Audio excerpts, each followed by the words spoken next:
Hello दोस्तों, welcome back to new video. तो दोस्तों, रेल बोर्ड की तरफ से एक बम्पर वैकेंसी आप लोगों के लिए आउट की गई है। तो जहां पर हिमाचल प्रदेश के युवा भी बढ़ चढ़ कर भाग ले सकते हैं और प्योरली जो नौकरी निकली हुई है वो गवर्नमेंट निकली हुई है। तो इसमें सरकारी विभाग में ही आप लोगों को नौकरी दी जाएगी। तो मेरी तरफ से जितनी भी इंफॉर्मेशन होती है वो हमारे हिमाचल प्रदेश के युवाओं को दी जाएगी। बाकी फॉर्म अप्लाई करने हैं या फिर नहीं करने हैं वो प्योरली आप पर ही डिपेंड करता है।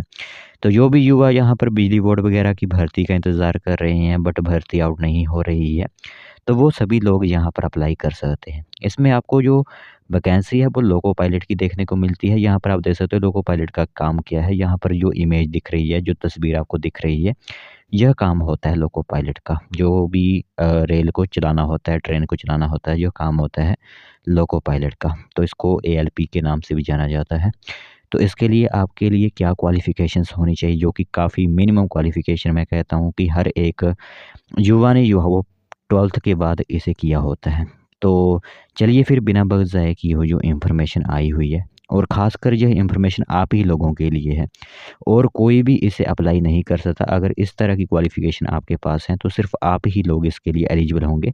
बाकी कोई भी इसमें एलिजिबल नहीं होगा और कोई भी अन्य स्किल का लोग भी इसमें एलिजिबल नहीं होंगे। इसलिए यह इन्फॉर्मेशन काफ़ी महत्वपूर्ण हो जाती है आप लोगों के लिए। तो चलिए फिर बिना वक़्त ज़ाया किए हुए जो इन्फॉर्मेशन आई हुई है वो आप लोगों को बताते हैं।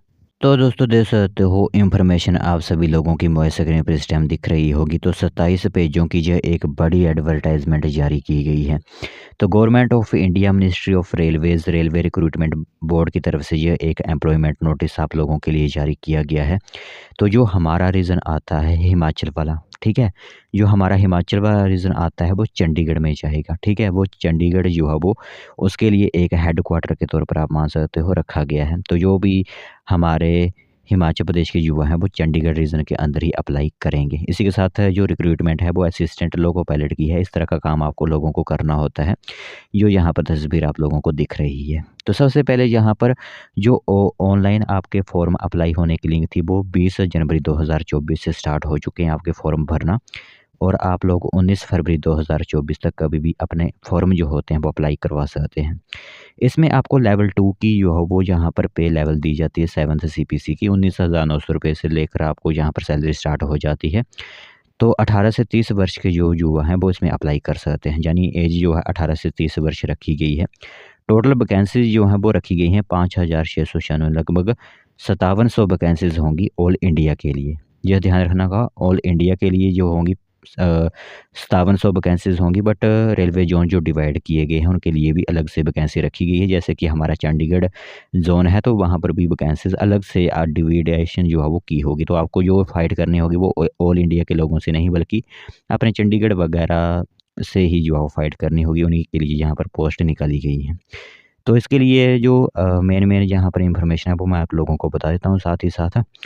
तो बाकी एज मैंने आप लोगों को बता दी कि 18 से 30 वर्ष एज वगैरह यहाँ पर रखी गई है और यहाँ पर जनरल इंस्ट्रक्शंस वगैरह दी गई हैं। इसके साथ मैं आपको यहाँ पर क्वालिफ़िकेशंस वगैरह बताता हूँ जिससे जो है वो क्लियर हो जाए कि किस तरह की क्वालिफ़िकेशंस वगैरह माँगी गई हैं। तो दोस्तों, यहाँ पर मैं आप लोगों को एजुकेशन क्वालिफ़िकेशन के बारे में बताऊँगा। इसी के साथ जो नीचे वाला पेज है उसमें मैं आपको आपके यहाँ ज़ोन की भी डिटेल बता दूँगा कि कितनी वैकेंसीज़ पर आपको फ़ाइट करनी होगी। तो सबसे पहले यहाँ पर असिस्टेंट लोको पायलट के लिए सबसे पहले तो यहाँ पर 10वीं पास अगर आप हो, ठीक है?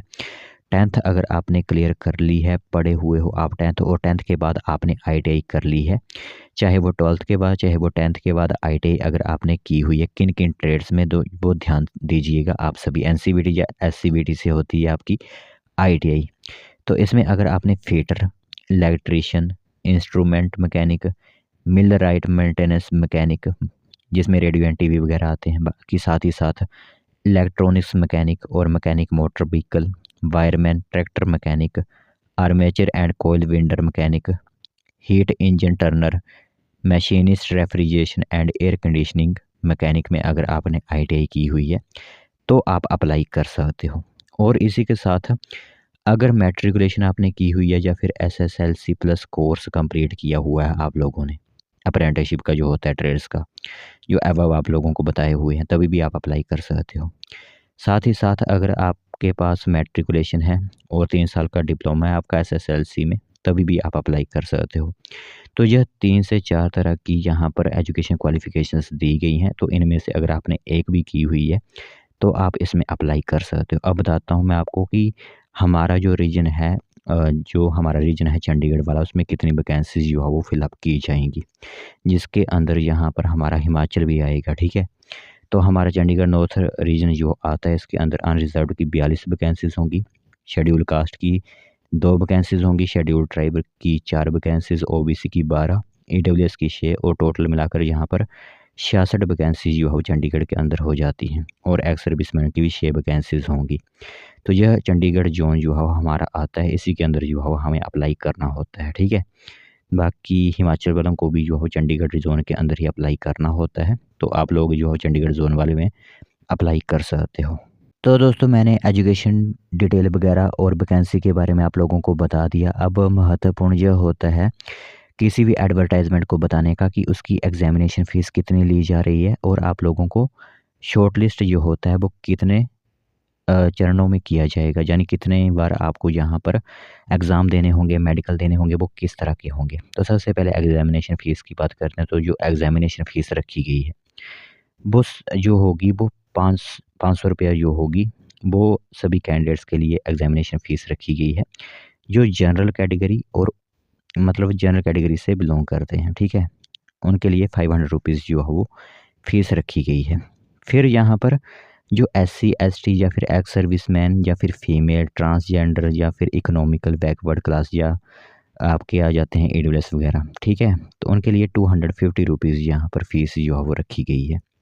यह ध्यान रखना होगा आप लोगों को कि 250 रुपया इन लोगों के लिए फ़ीस होगी और 500 रुपीज़ उन लोगों के लिए फ़ीस होगी जो कि आपकी जनरल कैटेगरी वगैरह से बिलॉन्ग करते हैं। तो यह बात आ गई आपकी एग्ज़ामिनेशन फ़ीस से रिलेटेड कि आपको कितनी फ़ीस जो है वो पहले देनी होगी। अब यहाँ पर बात आती है कि रिक्रूटमेंट प्रोसेस आपकी किस तरह की होगी, तो यहाँ पर आपको लगभग 5 चरणों में जो है वो गुज़ारा जाएगा। सबसे पहले तो फर्स्ट स्टेज जब आप अप्लाई कर दोगे फ़ॉर्म, फिर यहाँ पर आपका एक कंप्यूटर बेस्ड टेस्ट होगा, ठीक है? वो जनरल जो भी होता है आपके लिए वो होगा। फिर सेकंड स्टेज पर एक सीवीटी जो कंप्यूटर बेस्ड टेस्ट होगा, वो भी एक दूसरा टेस्ट होगा। इसमें क्या आएगा, जो आपने आईटीआई की हुई है, ठीक है? ट्रेड से रिलेटेड क्वेश्चंस आप लोगों के होंगे दूसरे वाले टेस्ट में। फिर तीसरे वाले टेस्ट में एक कंप्यूटर बेस्ड एप्टीट्यूड टेस्ट होगा। फिर आपकी एक डॉक्यूमेंट वेरिफिकेशन होगी और फिर 5वें नंबर पर मेडिकल एग्जामिनेशन आपका जो होगा। उसी के बाद यहाँ पर आप लोगों को शॉर्टलिस्ट किया जाएगा। तो फर्स्ट स्टेज में जो सीवीटी होगा उसमें आपके नॉर्मलाइज मार्क्स जो वगैरह जो होंगे वो होंगे। इसी के साथ सीवीटी 2 जो होगा, फिर सीवीटी 1 के लिए जहाँ पर पैटर्न देख सकते हो 60 मिनट में जो है वो आपको यहाँ पर 75 क्वेश्चंस करने होंगे, मैक्सिमम मार्क्स भी 75 ही होंगे। इसके अंदर आपके अलग-अलग तरह के जो है वो को सिलेबस होगा, जैसे मैथमेटिक्स होगी, मेंटल एबिलिटी, रीजनिंग आप कह सकते हो, जनरल साइंस और जनरल अवेयरनेस के क्वेश्चंस होंगे। फिर जब आप सीवीटी 2 के लिए जाओगे, इसमें आपके ट्रेड से रिलेटेड क्वेश्चंस होंगे, जो आपने ट्रेड लिया होगा। साथ ही रेलवे वगैरह के क्वेश्चंस जो है वो यहाँ पर आप लोगों से पूछे जाएँगे। फिर यहाँ पर पैटर्न वगैरह आप देख सकते हो सीवीटी 2 के लिए किस तरह का रखा गया है, जिसके अंदर यहाँ पर 90 मिनट का समय होगा, 100 क्वेश्चंस होंगे। फिर पार्ट बी में 60 मिनट दिए जाएँगे, 75 क्वेश्चंस होंगे। इस तरह के आपके यहाँ पर क्वेश्चंस जो है वो लिए जाएँगे। बाकी इसमें मैथमेटिक्स आ जाएगी, general intelligence, basic science and engineering के क्वेश्चंस जो होंगे वो आ जाएँगे। फिर सिलेबस फॉर पार्ट बी के लिए आपका यहाँ पर आप देख सकते हो कि काफ़ी ज़्यादा आपको मेहनत करनी होगी, तभी आपको यह पोस्ट मिल सकती है। फिर पार्ट बी में क्वालिफाइंग टेस्ट जो होगा, उसमें जो आपके क्वालिफ़िकेशंस कैंडिडेट होंगे वो पूरा ब्यौरा यहाँ पर दिया गया है। बाकी ज़्यादा इन्फॉर्मेशन के लिए आप इस ऑफ़िशियल नोटिफ़िकेशन को भी रीड कर सकते हो। मैंने लिंक जो होगी इस नोटिफ़िकेशन के नीचे दी होगी डिस्क्रिप्शन में। हमारा काम है थोड़ी बहुत आपको जो है वो यहाँ पर अलर्ट देना कि रेलवे में वैकेंसीज़ निकली हुई हैं। जो लोग अप्लाई करना चाहते हैं वो अप्लाई कर सकते हैं। बाकी टोटल डिटेल चाहते हो आप तो नीचे खुद आप जो है वो इस एडवर्टाइज़मेंट को पढ़ सकते हो डिटेल में, तब आप इसे अप्लाई भी कर सकते हो।